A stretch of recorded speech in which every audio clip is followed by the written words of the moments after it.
Thank you so much for joining us for a cooking demonstration and being, willing to jump in here and teach us about your culture and history. If you will, please introduce your sous chef and your camera behind the scenes Okay, person. I'll be glad to do that. This is Diane Bailey, and welcome to her kitchen. We take turns being each other's sous chef, but she has the camera ready kitchen that I don't have, but she does let me play. And then behind the scenes is Jo Vaughn. She is my tech guru. And so if there's anything that, like if I blank out, it's only because of a courtesy to me. She found the Irish music. Is it overwhelming? You can't hear it very Okay. loudly. So if you put it closer, maybe to the speaker, yeah. Okay, well, or we'll just kind of go with it and play like it's right there. There you go. Okay. Wonderful. And so I have up on the screen what you're going to be making today. So if you want to just explain a little bit about the ingredients and what you're going to demonstrate, that would be great. Okay, so this is going to be like, it could be the most boring recipe you've ever seen because it's really, in essence, making mashed potatoes. And if you can make mashed potatoes, let's amp them up and let's make Irish mashed potatoes. And that's called colcannon. I was really surprised when I started researching this topic. First of all, it's something that my family has eaten every St. Patrick's Day that I can remember. Now, the irony is not lost. We are not Irish. We are not Catholic, but we celebrated St. Patrick's Day all the same. And my mother loved to cook for lots of people on St. Patrick's Day. It was a big deal. And she'd do the whole Irish dinner thing with the corned beef, and instead of plain cabbage, she would fix colcannon. And then there was always lime green jello with cottage cheese and pineapple, which has absolutely nothing to do with Irish food at all, but it was really good. So whenever I think of St. Patrick's Day, I think of the colcannon because it was just so traditional. And in researching the recipe, I was kind of wrong. That it's not really a dish that is served strictly on St. Patrick's Day, but it has a rich history that extends to several different holidays in Irish culture. Of course, I don't know, Felicia, you haven't said anything, but you and I have spent an afternoon under the stairwell collecting coats. Yes. And we've spent a long time talking about how food is like one of the key elements in sociology. You know, to me, there's nothing more sociological than what we eat and how we eat. And so, Joe, can you turn that off? I'm sorry, that's just like driving me crazy. Thank you. So one of the basic tenets that I try to convey to my students is where you live shapes how you live. And so if you want to talk about food, you prepare, if you live in an area, you prepare what is grown locally, especially if you're talking about the history of things. Nowadays, we have a little bit of leeway with that because, you know, if you want, I can tell you where you can get a yak steak if you want. Oh my gosh. Yeah. Or if you want a water buffalo steak or something, I can tell you where to find one of those in Albuquerque. I do love buffalo hamburgers. Those I do too. Are delicious. Yeah, and that's starting to be more integrated into our culture as we know that some meats are better for us than others. Right. So when John and I, with us moving, John's parents have recently talked about that, like doing red chili sauce or green chili sauce. It depended on what area that your family was from, even if it's just New Mexico, that there were still territories or areas. And it was like, well, my grandmother did this. My grandmother did this. Because I've had my husband look at recipes and he goes, oh, that's wrong. Yeah. Oh, wow. Yeah, You know, that's, my grandmother didn't do it this way. Well, that doesn't mean it's wrong. and the recipe that you're seeing up on the screen there is a perfect example of that, because you can look at several different Colcannon recipes, and essentially it's the potatoes and the cabbage and the onion-like substance. But the recipes can vary based on how your family did it. But you have the same basic ingredients. Now, we also like to think that that this is really an Irish dish, but pretty much everybody else has adapted it to what they want it to be. Like, you can go to Poland or you can go to Eastern Europe and you'll find people that put paprika in it that the Irish wouldn't have had. No, the other day I looked up and they have the rosti in Switzerland, which is basically the same thing of mashed potatoes, but it has meat inside of it. Okay. And it's like a giant pancake. And we're going to do that because that's also one of the things that you do with leftovers is, you know, we're going to repurpose and repurpose and repurpose several different ways today. The other thing that I think is real interesting, we normally consider potato dishes to be Irish, Northern European in nature, but the potato is not native to those areas. The potato is native to South America. And so how did the potato go from its native land in South America? They think it probably originated in Peru. And so if you have something that originates over there, how did it get halfway around the world to Ireland? And then how did it start growing in Ireland? And the best speculation is that when the Spanish conquistadors came to Peru or came to South America in order to conquer those, they found lots of different foods that they wanted to take home. So it is there's speculation that the Spanish Armada loaded up potatoes from South America, sailed back to Spain, and somewhere off the coast of Ireland, one of the Spanish Armada ships crashed. And part of what happened is that they took all of the bounty from South America to Ireland as they were saving themselves, and the potato, that's how the potato migrated. Oh my gosh. And you know what is so crazy is I did a garden this past year, 2020, when everybody was probably gardening and learning how to do it. And my potato, I was so impressed at how easy it was to grow potatoes. I was just like, oh, that's all you do. You stick them in the ground and they just like, boom, they exploded under the ground. And we did the tiny potatoes, not like the big russet or the red potatoes, but just the little ones. And I mean, they just exploded. How nice for you. It did not happen that way in my garden. Oh. I planted chunks of potatoes that were about 2 inches big that had the eye, and you know, I did like you did. I just dumped them in the dirt and covered them over and went, okay, potatoes grow. And I got BBs. I mean, there were little tiny things. It was like, there are 6 of these in this teaspoon. Why is it not so big? But yeah, so that was kind of it. Anyway, so that's kind of the basics of how this dish got started. That, you know, I suppose there could have been a version of this that was eaten in Peru.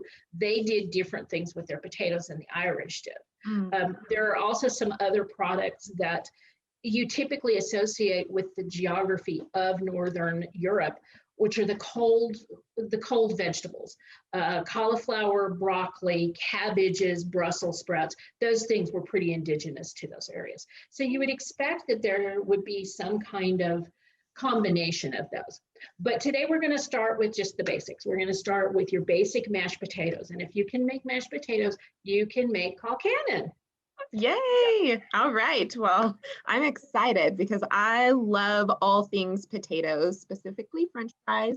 But the other thing is, have you ever made an au gratin? It's like the really thinly sliced potatoes with the cheesy sauce. Oh my gosh, that is one of my favorites. Yeah, Diane and I have probably cooked potatoes every way that you can. We have a little side hustle that we cook for people, and so yeah, sometimes it'll be an au gratin, and sometimes it'll be a scalloped potato, or it'll be the twice baked potato. Yeah, the twice baked. Oh, So yeah, we're good with potatoes. And just as we think of potatoes as being a comfort food for us, Colcannon is the comfort food of Irish cuisine. Okay. It's like in the cold of winter, in the fresh mornings of spring, you're likely to find potatoes just about every dish. It's a substantial, sustainable thing that you can eat cold or warm, but you can have it for breakfast, wrap it, and take it for lunch. Yeah. Okay. One of the leftover recipes that we're going to do is a dish that the farmers out in the field would have taken, or when they went to the mines, or the working man would have taken this with them, and it was leftovers from the previous night, but it repurposed. Okay, so if you look at the recipe, it says a pound of potatoes. That's a little hard to guess. So when I'm making potatoes, I typically use 1 potato per person, and then just kind of assume, okay, well, there's going to be leftovers. I'll deal with those later. I know lots of different things you can do with leftover potatoes. So I've weighed these out. This is a pound of potatoes. It's only 3. Yeah, I know. It's only 3. So we're going to take about that many mashed potatoes. And I'm going to go over to the magic oven over here, where we have conveniently made. Look, we have potatoes. That was magic. I know, really magic. What I haven't done is I haven't turned them into mashed potatoes. So we're going to do that. I splurged. I can't help it. If we're going to make Irish potatoes, we're going to use Irish butter. Oh, I love that butter. Yeah. I don't know if anybody is kind of particular about their butter, but butter varies in flavor and in creaminess.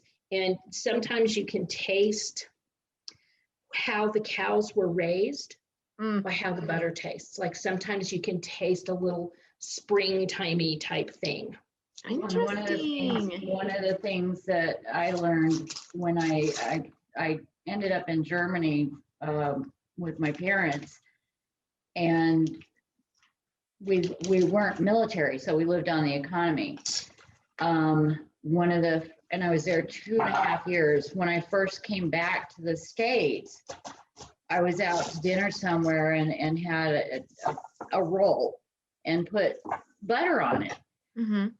I didn't realize that I had acclimated to not having salt in my butter. And they don't do that in Europe. You have no salt. It's just the cream and that process. Yeah. And I remember coming back to the US and having this roll and taking a bite of it and going, oh my God. It's so salty. Yes. It was. And so you might ask why people put salt in butter. I mean, what's the point in that? Right. Well, I don't know. I just know when I'm at the store, my partner, he's a professional chef in another life. And so he never lets me buy salted butter. He's just like, only unsalted butter, and the butter that you have, and then there's Tillamook or butter. He does not let me buy. He's always like, make sure you're buying the good butter. He doesn't ever. And so have you ever like tasted the difference? Have you ever like side by side comparison? No. You should do that. I'm gonna do that. Yeah. Okay. So the reason why salt is put in butter is preservative. It's a preservative. And so what you should assume if you're buying salted butter is that it's not really as fresh. Okay. If you use only unsalted butter, then you can control the amount of salt that you put into it. So people who have to have sodium restrictions in their diet should only use the unsalted, because then they can control it. Interesting. Well, just as a little side note, whenever you're baking cookies, Ooh, cakes, pies, whatever, they always call for unsalted butter, right. except they will tell you to add a little pinch of salt. Yes, yes. Okay. And that's so if you use salted butter, then you wouldn't really know how much salt you're adding to your recipe, right? Exactly, Okay. especially in baking. Oh my gosh. So Renee says she saw New Zealand butter at Trader Joe's the last time she was there. What New Zealand butter is that? I'm like curious. It's just the cow's milk. It was butter that was produced in New Zealand from cows that live in New Zealand, and their milk may taste a little different. Wow. Based in the type of pasture it was raised. You can tell sometimes. If this were live and in person, we could do a butter tasting, and I'd give everybody a little pat of butter on a like a flavorless cracker. You can taste clover butter versus grass butter versus hay butter. It comes through in the milk. Wow. So Oh yeah, my so gosh. I've never had New Zealand butter, but it might be a little richer taste. I can definitely tell the difference between a French butter and an American butter. Hmm. It's really wild, and in fact, that was one of the places that I knew that there is a difference in butter. We had an opportunity to visit France, and we were given Presidente butter, and it's like, oh, where have you been all my life? And it's like, just smear it on your fingertips and lick your fingers. It's that good. Well, that falls along the same trait of salt. Yes. You've got your black salt, your pink Himalayan salt. I mean, I have a salt that tastes like hard-boiled eggs. What? Yeah, we were talking about salt in one of my intro to sociology classes one time, and my students were teasing me, and they said, how many different kinds of salt are there? And so I went home, and from my cupboards, I pulled 23 different kinds of salts that I have, and we had a salt tasting in class the next session. That is wonderful. They're all very, very different. And they are. I mean, you'd be amazed at just the variety and how they're processed and how they're made, and that they can be so different, and yet you'll get to the point that you want to use a specific salt for a specific dish. Mm-hmm. Yeah. Okay. So we're kind of like running out of time because all we've done is talk food. So I've gone ahead and I've cut the cabbage, and we're going to saute that up in a minute. But Diane likes leeks a whole lot more than I do. So we're going to talk about leeks because that's a common ingredient. I will substitute at my own kitchen, and I'll use green onions. Okay. There's not much difference, but just in case people aren't aware, leeks are a really kind of interesting vegetable that you have to prep a little differently. So most of it, unfortunately, you don't use. We're going to cut about right here because this part is too tough. Okay. But what you can do, I don't know if the rest of you do this or not, but I take all my vegetable scraps, like the cores of my cabbage, my carrot peelings, things like that, and I stick them in a plastic bag in my freezer. Oh. And then like every couple of weeks, I'll just put them in a pot and boil them down into vegetable stock. So you can put these things into your vegetable stock. But one of the things about leeks, I don't know if you can see it or not, since they're grown in the ground, there's dirt that gets all up in there. And so you have to clean your leeks before you use them. So what I did is I chopped off the top, I chopped off the root, and now I'm gonna run this under water, under the sink. And we said we weren't gonna take our leak. Yeah. We've judiciously avoided Yeah. using the phrase. We're just gonna rinse.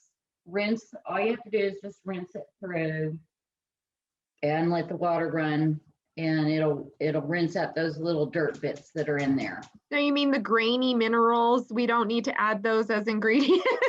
No, Yeah. salt is one thing. we dirt is don't another. want those as ingredients. Come on. Yeah. I know I made dirt pies when I was young. You're like, yeah. And I'm sure they were delicious. Oh yeah. So while Diane does that, I'm going to finish with the mashed potatoes. I've added about a stick of butter, and now I'm going to add a cup of, this says half and half, because, you know, if I'm going to make comfort food, it's going to be comforting. Yes, I agree. Yeah. And it is also not against the law to put a little cream cheese in with your potatoes. That makes it yummy. They're not Irish potatoes. It's not called cannon, but you know, in real life. Okay, so the amount of milk that you use varies, but what you want to do is you want to make your potatoes nice and creamy. They should have a little substance to them. In other words, you want them to be a little stiff, but not so stiff that you could, you know, finish your wall in the backyard. Okay. So you need to take a drink of your water every time you take a bite, right? We're not restuccoing the house. Exactly. Okay. So you want them to have a nice consistency of about like this. Some people like it a little thinner. This is also, this Colcannon recipe is also the kind of recipe that you want some lumps in your potatoes. Do not use like a hand mixer in these, because the potatoes, the little bits of potato that are a little firm are really, really good, and it gives an additional texture. I'm a fan of the potato masher, and you know, if nothing else, it strengthens your forearm grip, so I mashed that up pretty good. And then usually, you know what this is? I don't. This is a Danish whisk, and it's used for anything. It's really, really good because of the curved edge. Gets really close around the edge of the pan. Wow. And so that's good. The Danish hook is also great if you're making cookies that have chocolate chips and you're using your stand mixer or whatever to blend your dough. Yeah. Well, when you put the chocolate chips or nuts or whatever in that dough, you can't use the mixer because that's just going to crush it. This Danish dough hook is awesome because it incorporates the nuts or the chocolate chips without smashing them up. Wow. And it blends it really, really well. Oh, I love that. Yeah. Okay, so I'm now over at the magic stove, and I'm sauteing the cabbage and the leeks. And we're just gonna do it for maybe like five minutes or so. Do you want to do that? Sure. And then what we're gonna do is we're gonna put them into the potatoes, and we'll fold them into the potatoes so that, and then we'll do what the Colcannon song says to do, which is a method of serving them that okay, my mother never did it like that, but it doesn't matter. Because basically once you get them in the bowl, it's like all hands on deck, just give me a spoon. Yes, that is a potato. That's the effect of potatoes. They're just so delicious. Yeah. Although I've gone towards like a sweet potato recently, sweet potato fries, sweet potato. I don't know. It's not the same. It is not the same. That's the thing. It's just not the same. So I always kind of look at those as two different vegetables. And that's okay. I have made dishes in which I have mixed the two. or I have, like, if you substitute a sweet potato in like a stew with beef and red chili, it's Oh, really awesome. Like chunks of, not like hamburger, but chunks of beef, stewed over a long period of time with sweet potatoes in there is just awesome. wow. That And sounds delicious. it pairs well with chili. The one I love other it. thing I want to mention is when you're doing the cabbage or even onions, Uh-huh. salting, salt from high. Use kosher salt is always the better salt to use. But salt on high, once you've got it, and that helps it sweat Okay. and pull out the liquid. Oh, okay. Okay. Yeah. Okay, so how are we doing with that? Yeah, that's pretty good. That's perfect. Okay, so one of the things that you look at, if you'll Ooh, tip that you can down, hear the tip it sizzle. down so that you can see. You can hear the sizzle, but look at the pretty colors. Okay. I mean, you've got the green of the cabbage and the white of the leek, and it's vibrant and just looks like, oh man, I can't wait to plow my face in that and eat it. Well, So and that's the other thing is, once the color becomes vibrant, Mhm. that's the time to pull it off. yeah, Okay. Okay. You don't want it to be Don't- soggy. You want it to still no, have, okay. Once it turns the bright green, and it's the same with any asparagus, yeah, cabbage, Brussels sprouts. Once it becomes that bright green, the vibrant green, Yeah. that's when you pull it. And that way you're not soggy. You still have some of that crunch. Yes. okay. So Diane's gonna put that into the mashed potatoes. Okay. Okay, and now we're just gonna fold that in. Just, it doesn't have to be equal parts of anything. You're just kind of mixing it together. And then, And again, this is personal taste. yeah, Mm. so now we're gonna turn it into the bowl because we've got it all mixed. And we're almost done with this. The last thing we're gonna do, it's like the chocolate syrup on the ice cream. We're going to Drizzle more take a butter. spoon. Kind of we are. Okay, so you make a dip All right. and you put a big knob of butter and cover it with Bacon. crispy bacon. Oh my gosh. And just as an added note, don't schedule a cholesterol check for the next day. If you want to follow like the real instructions, you would pour a little bit of the leftover half and half Oh wow. around the base of the bowl. And Oh so my there you gosh. go. That There's your looks coffee. delicious. So we have lots of people on their way to your house. Okay, that's fine. Butter That's is fine because I'm amazing. not there. Renee Okay. wants to be your friend. We've Okay, got- Renee can be my Yeah. friend. Renee can be our friend. Okay, so as we promised, we're going to set that aside for just a second, and I'm going to show you. I call them $5 5-minute hacks because it's Okay. either less than $5 or less than 5 minutes. Oh Then, wow. I mean, it looks so good to do that, and you think, yeah, but it took you 20 minutes to like boil the potatoes and cook the cabbage and do all that kind of stuff. No, we're done. Well, here's another little tidbit for if you need to bake potatoes. Wash it off, pop it in the microwave for 5-6 minutes, Mhm. then put it in the oven. You're saving electricity, Yeah. you're saving baking time. Yeah.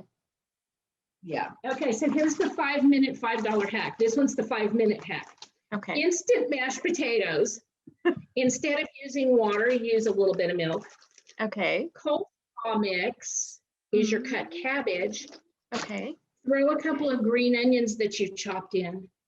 And from the I never have to fry bacon again as long as I live. department, cut up a couple of strips of bacon and throw it in there. And in 5 minutes, you have the dish that it took us Costco, yeah, or any other brand of bacon would be just fine. But that's how you do it in 5 minutes. Wow. Okay. And can you tell the difference? No, you can't really tell the difference because, you know, it's in your face anyway.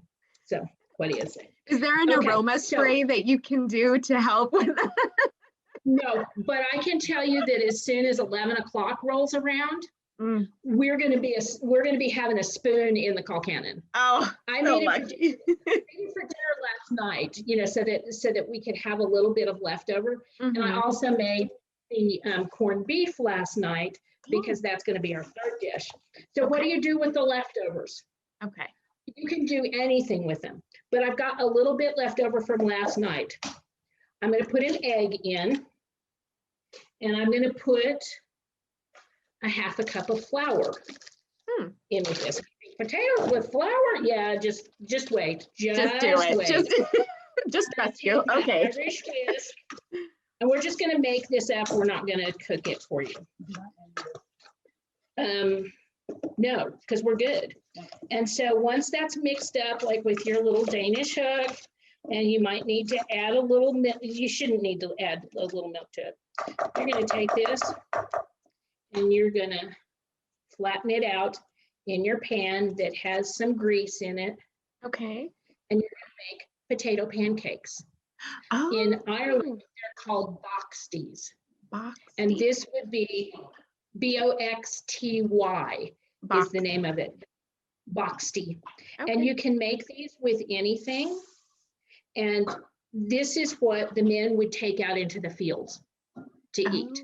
Okay. After it was all fried up. Sometimes you'd see their wives putting other bits of leftovers in them. Just like they might put some meat scraps in it to make it a little more sustaining for them during the day. But generally, these were served for breakfast. Because it's kind of a cool thing. Okay, but we still have leftovers. Oh my gosh, what are we going to do? How are we going to handle this? Well, we're going to make another Irish dish called bubble and squeak. Trust me, if you have trouble getting your kids. This is a lot of trust, Barbara. This is a lot of trust. I know, isn't it? I know. If you have your trouble getting your kids to eat stuff, tell them they're having bubble and squeak for dinner. Okay. So this is my corned beef that was left over, and it wasn't really left over. I had to save it for this, and that was tough. That was really tough to do that. Don't put that in the pan because we're gonna do something else. So we're gonna take our leftover call cannon and any other leftover vegetables that we have. And generally an Irish cook would use lard to finish this. And I'm just gonna hope there's enough fat at the end of the corned beef. Corned beef is a brisket, basically. Okay. And it's just seasoned. They call it corned beef because the chunks of seasoning that were used to brine it. It's pickled. It's a pickled meat. Again, you don't waste. So if you have a cut of meat that you think this is 20 seconds from going bad, you stick it in the brine to preserve it. So yeah, and it got its name of corned because the spices that were used to do that were about the size of a kernel of corn. Okay. So and it doesn't have corn in it. It just has that. Yeah. So I do have a question. Besides butter and salt, do you know any other seasonings that you use in Irish cooking, baking, all of that good stuff? Do they just love butter and salt? Well, that's what they had available. You know, pretty much any country that is surrounded by water is going to have salt. Okay. Any country that raises cattle is probably going to have butter and milk. Mm. Because it tends to have a cold climate, you're not going to have some of the spices that the Mediterranean countries would have. So you won't have basil. You might have rosemary. It's kind of doubtful, but a lot of those you're not going to have. Interesting. Caraway is a spice that I would associate with that. It's used typically in German foods. So that would carry over, and caraway and cabbage are compatible foods. Okay. So Well, and the as far as the corned beef, it's got mustard is one, yeah. Mustard seed, peppercorns, that type of seasoning. It's your basic brine. Yeah. Okay. And the reason they called it bubble and squeak was because of the sound that it made in the pan when you were frying it up. So my it's not gosh. it's not a human thing. No, it's not what happens when you've eaten it. No. Right. It's what it made, the sound it made in the pan. So it's not what it does to you. Yeah. Okay. So as I was looking at this, there were it was common to have a bubble and squeak knife. And it's an offset knife. It looks like an L, and the handle was up here, and it would go around the rim of your cast iron skillet, because that's probably what they cooked in, and scrape off all those little bits of browned food that had been left in the pan. And then it was wrapped in your mashed potatoes like this. Okay. That's what Carla Hall always says, the flavors in the brown. Yeah. And so it would also be very common for leftovers from the previous day to go in there. So your main Sunday meal would probably have a corned beef. It might have sausages. It would have the colcannon and some other vegetables that they might have. And that was typically done on Sunday. Monday was the Irish wife's laundry day.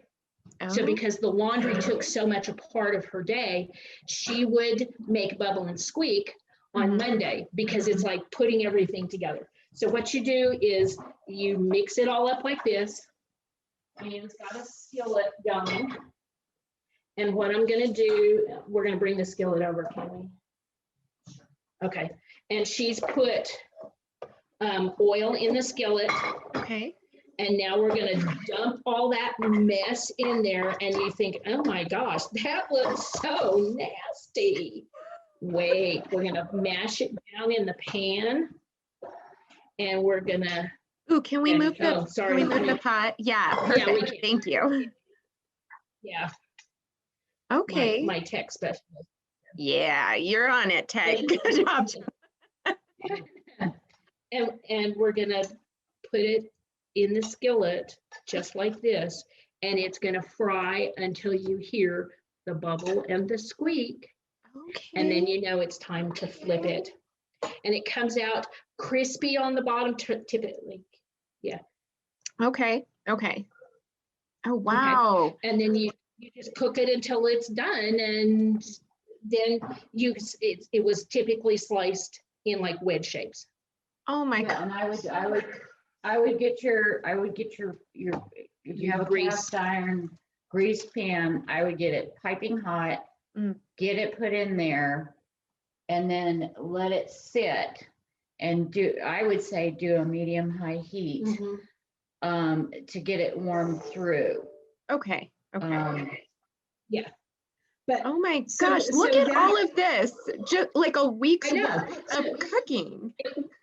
Well, but you didn't. You made one dish. That's true. Made that is very true.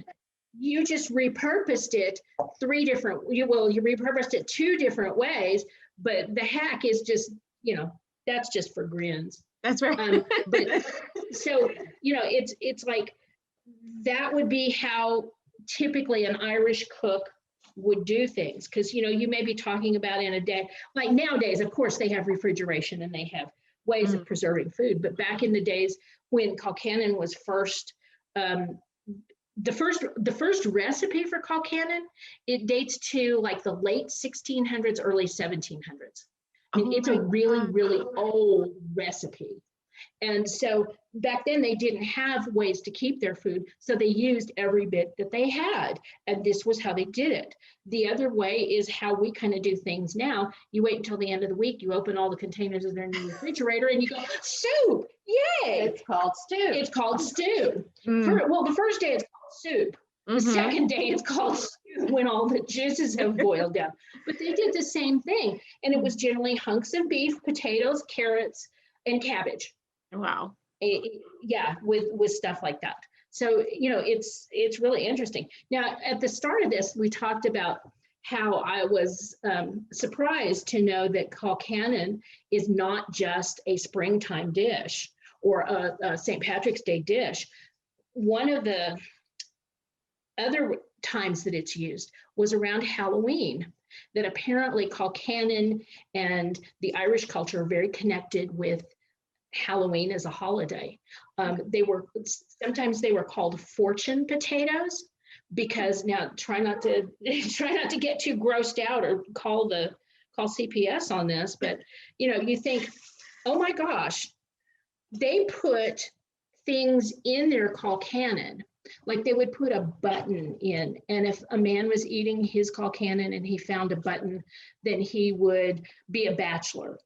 And if you found a coin in your colcannon and managed not to choke to death while you were eating it, then you were going to be rich. And if a woman found a ring, she was going to get married in the next year. And it's kind of like the baby and the king cake. Yeah, I was going to say it's similar to the king cake, where you find it and that's your, riches for the. Yeah. Well, that's the kind of you get to host the party the next time. The thing we haven't found out is the statistics on who choked. Yeah, we don't know that. And there was one report of women who wanted to attract a husband. Now remember, we're talking back in the 16 and 1700s. They filled a sock with colcannon and hung it outside. Now, I don't know what kind of man they were attracting, but one who likes to eat out of his socks? I don't know. We've been trying to figure that one out. It was like, okay, how does that even sound? How is that attractive? It doesn't, yeah. And you want to say, well, was it a used sock or a brand new one? And it's probably used. Maybe that's the spice. I don't know. But anyway, this is what I was asking about. Yeah. Well, there you go. So toe jam is the spice for colcannon. If you're hanging it outside. Well, maybe it was, if he tasted how she could cook, then they were linked together that way, and he knew, she was a good catch. I don't know. Her colcannon was so good, you can put it in a sock and eat it. Gosh, okay. Yeah. You never know. You do never know. Oh, anyway, Barb, this is great. I love this. All the history and the richness and just honestly, even nowadays, if you think about it and you bring it full force this way, is how families do this now, how you repurpose food and you have to think about your budget and you have to do all of that, right? And that's great. Yes. Oh my gosh, look at that. Yeah. Well, and this is Julia Child said, what happens in the kitchen stays in the kitchen. So I didn't do a really good flip on this one, but you kind of get the idea. There's the crusty bits around there, and if I don't know if you can hear it. It's golden. It's definitely golden. Yeah. But you can hear the bubble and squeak. Oh my gosh, so, I love that so much. Oh, okay. Well, so come on over. Fabulous. I know. I'm like, you guys have plenty of food to share. Well, things work out really well for us because I like to cook and Joe likes to mix. So, she's prepared a non-alcoholic beverage that doesn't really go with it, but it kind of does. So there's always things to eat, things to drink, and beautiful aprons to wear. So I know. I love the matching aprons. I'm so you've got the team, you got the matching aprons, you got the delicious food. All right, Barb, can we be friends? Yeah. Yes, we can. Okay. I thought we already were. We are, but this goes to a whole different level. Good. Well, you guys did amazing, and we are going to be sending out your the recipe and the all of that good stuff in a follow-up email to everybody who joined us.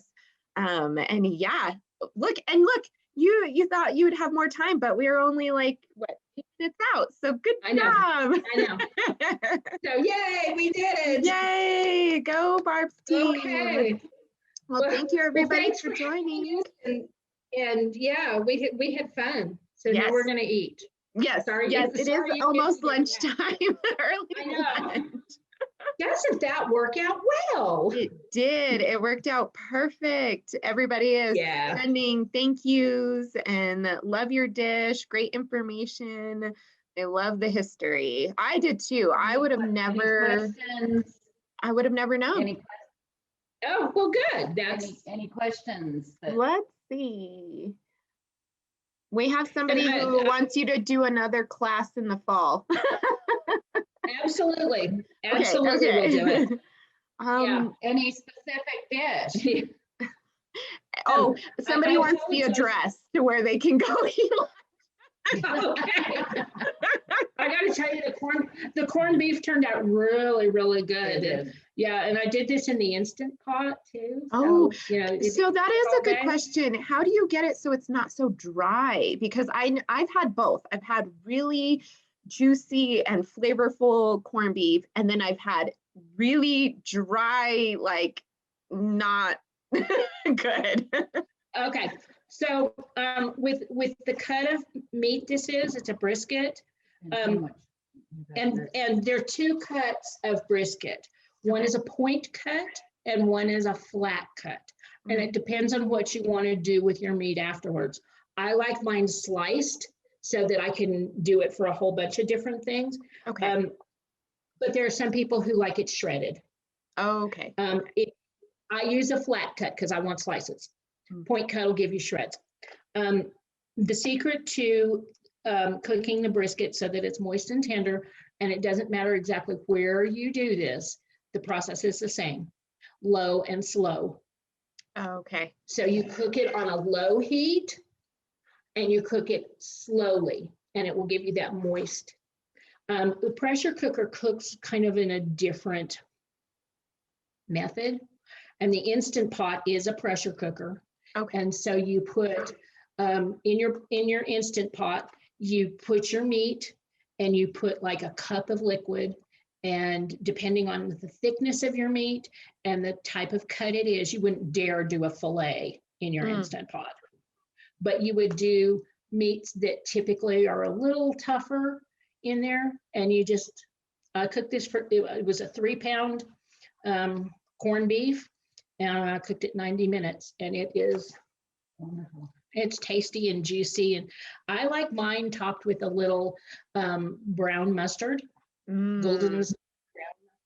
It gives it that little that just little tang, that little tang in the back of your, yes, that and sounds I'm going to repurpose this too. Okay. You know, I'm going to take this and not use it for bubble and squeak, but I'm going to make a Reuben casserole.